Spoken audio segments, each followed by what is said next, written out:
So this time we decided that, we weren't going to intubate again because, we just didn't want to put him through that anymore. So we had ended up giving him just some high flow oxygen through a nasal cannula. To And just see.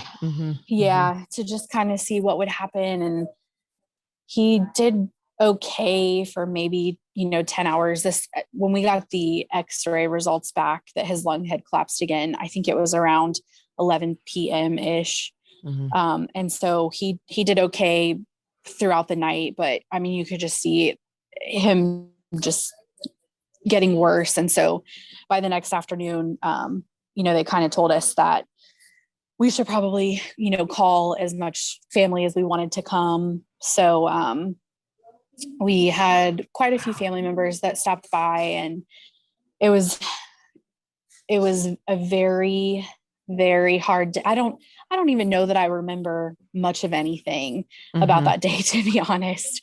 I do remember the staff was incredible.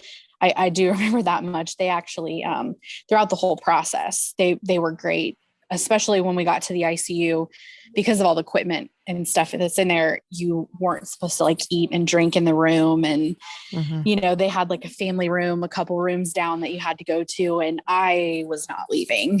So there were definitely a few rules that were broken for me, which I was grateful for. Cause I wasn't leaving.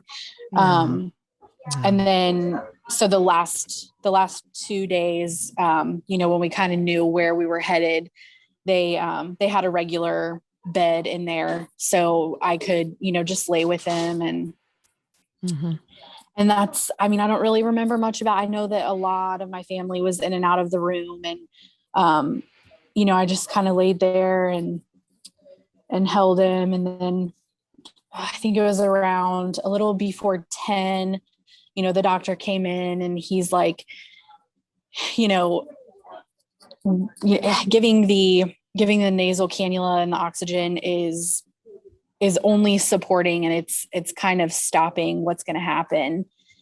So he's like, at some point, if you're ready, we can take it off and just kind of let him, let his body do its natural thing and see what happens. And so I remember hearing those words, but I don't think they ever registered with me, because, he had told me before he left, he's like, whenever you're ready, just let the respiratory therapist know, and she'll come in and, we'll take everything off and, whatever. And so when she came in the next time to check the settings, she had asked me about it. And I was like, yeah, okay. I guess we can, but I don't think it really sunk into me at the time, like what that actually meant.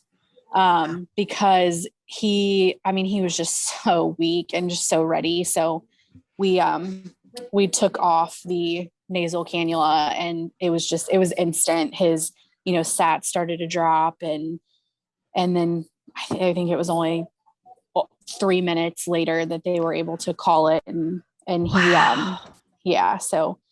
So he I don't know passed. that I would have expected that either as a mom. I didn't. And you, even though, I look back at it and I know what was happening, and, I worked in an ER, like I knew what they were telling me. It doesn't register.